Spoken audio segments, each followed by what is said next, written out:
Bienvenue sur Top Invest, la chaîne des tops d'investissement. Ici, on parle essentiellement d'entreprises de qualité. Alors, ARM Holding a fait son entrée en bourse. Vous remarquez, elle cote aujourd'hui à 55 $ l'action en date d'aujourd'hui. Et voilà, c'est un IPO ici qui est très, très recherché. OK.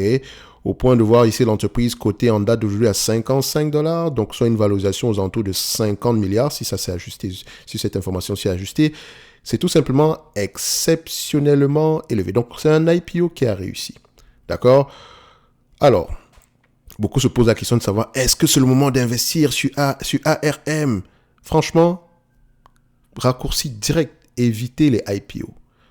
Évitez les IPO. Tout simplement parce que lors d'une IPO, le but de l'entité, quand elle s'introduit en bourse, c'est de maximiser, d'accord, sa valeur aux yeux des actionnaires, d'accord, aux yeux des potentiels actionnaires.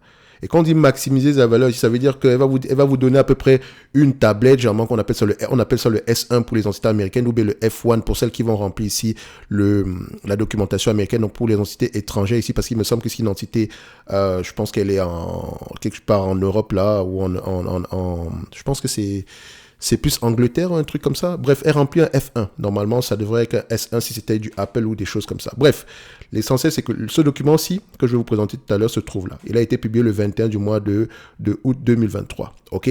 Donc, ARM introduite en bourse. Ici, on vous donne toutes les informations, la taille du marché, la compétition, la stratégie derrière. Bref, c'est une tablette marketing. Point barre. Parce que je ne connais pas une entreprise qui s'est introduite en bourse en vous mentionnant qu'on aura des revenus de moins en moins élevés dans le futur. Ça n'existe pas. Tout est toujours beau dans le meilleur des mondes. Donc, vous allez voir ici la taille du marché. Ils disent ici qu'ils sont 70% de la population mondiale utilise des produits ARM, blablabla, blablabla. Moi, ce qui m'intéresse, ce sont les chiffres. Bénéfice net, free cash flow, niveau d'endettement. Commençons déjà par là, avant même d'aller regarder les perspectives de croissance. OK? So, aujourd'hui, on paye cette compagnie-ci. Si je devrais l'acheter en date d'aujourd'hui, je devrais l'acheter. Il faudrait que je dépense 50 milliards. Ça, si c'est ajusté, bien sûr. Près de 50 milliards. Si je devrais l'acheter en date, si je devais l'acheter en date d'aujourd'hui sur le marché, en bourse, d'accord? So, 50 milliards que je dois dépenser. Bon, actuellement, même 54, 55 milliards. Dans tous les cas de figure, ça va être peut-être plus que ça ou moins que ça. Ça ne me dérange pas. Une cinquantaine de milliards. Alors, 50 milliards. Ça veut dire que si c'est une entité que j'achète à 50 milliards, je paye combien de fois les bénéfices? On reste ici dans le domaine des semi-conducteurs, ça reste un business cyclique. Donc, si c'est un business cyclique, ça veut dire ici que techniquement, on aimerait avoir payé aux alentours de 15 fois les bénéfices. OK, on nous parle de croissance, exagérons un tout petit peu. Donnons-lui des marges ici, comme des marges d'une compagnie dans la tech ici, d'accord, classique, qui vend des logiciels, etc. On aura à peu près, disons qu'on a des revenus récurrents, admettons, on aura à peu près 25 fois les bénéfices. Donc, si je devais acheter cette compagnie-ci en date d'aujourd'hui, à 25 fois les bénéfices, ça veut dire que le 50 milliards en question, ça devrait être aux alentours, je devais payer aux alentours de 2 milliards. Admettons qu'on a une valeur de 50 milliards, parce que c'est 55, on aura plutôt un prix plus élevé, une valeur plus élevée ici. Donc, 2 milliards. Est-ce que ce business-ci produit 2 milliards en date d'aujourd'hui? On va aller vérifier. Je vais dans les chiffres. Alors, c'est un business qui a produit entre 2021 et 2023 de 2 milliards à 2 milliards 600. Ça représente à peu près 14% en moyenne de croissance. OK? Avec des free cash flow. Et c'est bien marqué ici, petit 1. Donc, ce sont des free cash flow avec beaucoup de choses à l'intérieur. OK?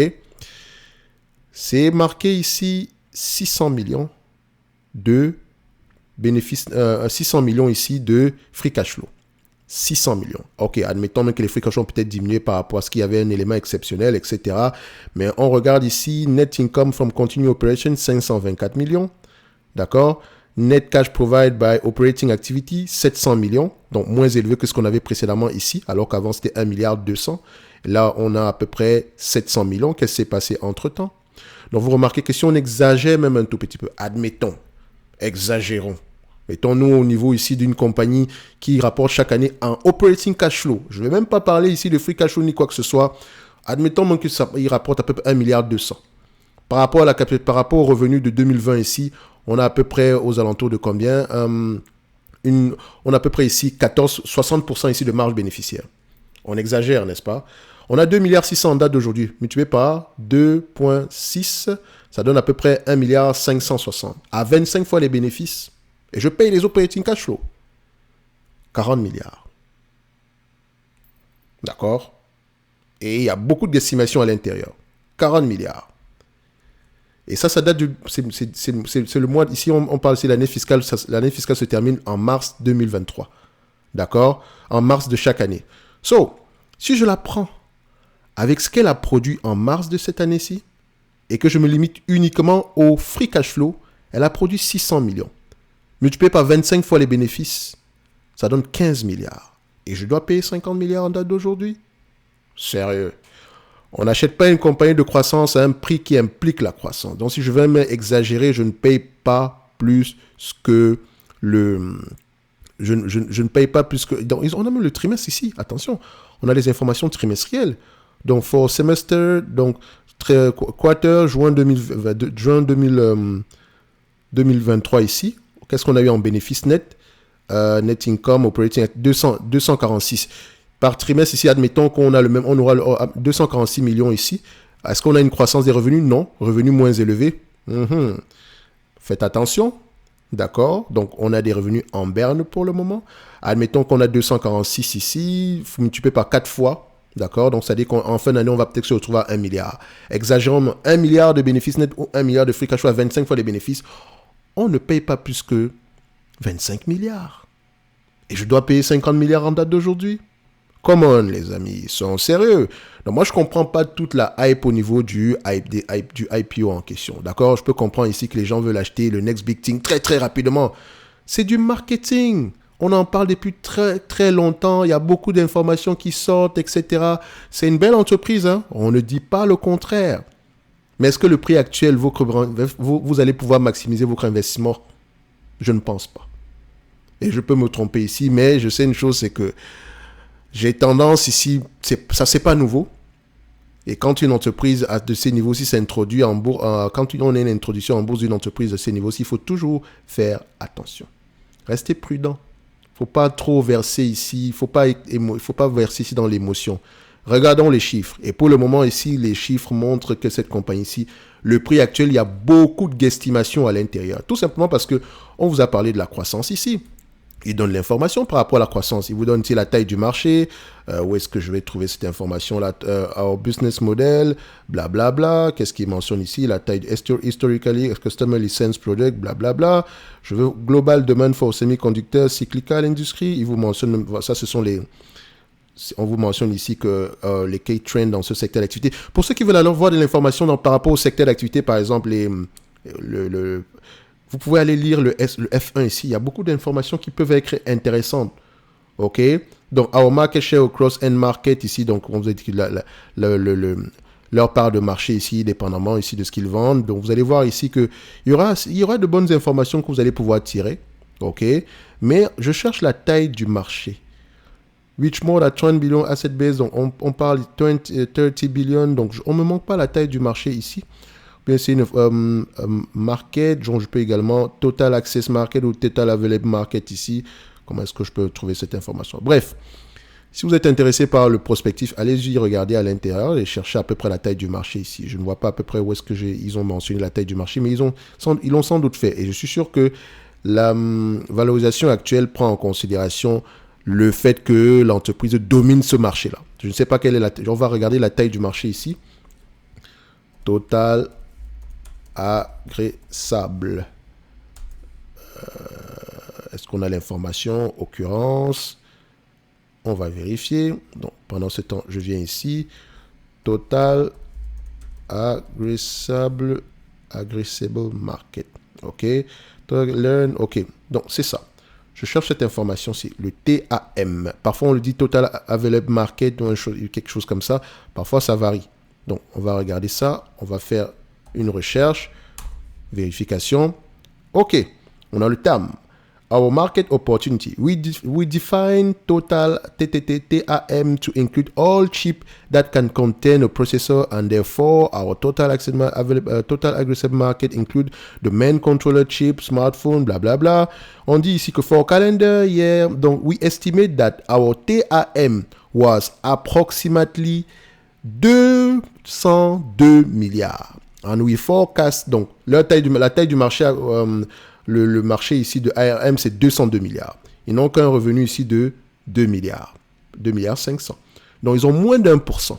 Mais ils vous ont dit ici que, to include, donc on vous met ici que, to include all chips that can contain a processor and therefore our TAM include the main controller chip in smartphone, PC, digital, TV, smart server, vehicle and network equipment. Our TAM include chips that are unlikely to contain exclude chips that are unlikely to contain a processor. Donc ici, qu'est-ce que je cherche à peu près? Dans cette taille de marché, si on a inclus des éléments qui ne viennent pas de cette compagnie, parce que la taille du marché, il faut souvent faire attention par rapport à ça. On s'attend à une certaine croissance d'ici 2026, 246 milliards. Westman Aggregate Value, Chip Content AM Technology was okay. We estimate that the aggregate value of chip containing AM technology was approximately 98,9 milliards à la fin de l'année 2022. Representing approximately 48,9% market share as compared to 42,3% en 2000. OK. Donc, il dit ceci. La valeur totale des puces contenant la technologie ARM est de 98,9 milliards. D'accord? Sur ce marché-ci. 98,9 milliards. Et ça représente à peu près 48,9% du marché. Alors, soit une croissance depuis 2020 ici entre 42,3 et 48,9. OK?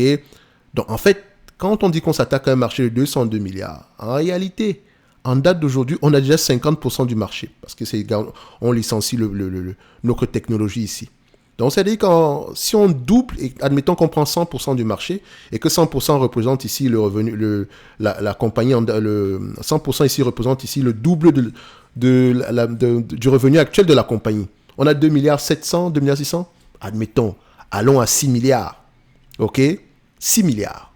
Quand on était à peu près à 1 milliard, à 2 milliards 500, je exagère, hein, on avait à peu près une capitalisation, on avait à peu près 40% de marge bénéficiaire. Maintenant, si on prend 100% du marché, on double littéralement ici. D'accord? Ça nous représente, on arrive à peu près à 6 milliards. OK? Je suis gentil, bien sûr. Multiplié par 6, ça donne à peu près un revenu à peu près de 2 milliards 400. 2 milliards 400, quand je dis revenu, un free cash flow de 2 milliards 400. À 25 fois les bénéfices, 60 milliards de cap. Pas plus que ça. Et ça, c'est si on prend 100% du marché. Ce qui n'est pas encore le cas aujourd'hui. À 50%, on a 2 milliards 500. Et si on prend 100%, on aura peut-être, et vu que le marché sera en croissance également, on aura peut-être, je dis bien peut-être, aux alentours ici de 2 milliards, on aura peut-être ici aux alentours ici de 6 milliards de revenus. De tête. 40% de marge bénéficiaire, j'exagère encore, c'est déjà assez gros bien sûr. À 25 fois les bénéfices, 60 milliards.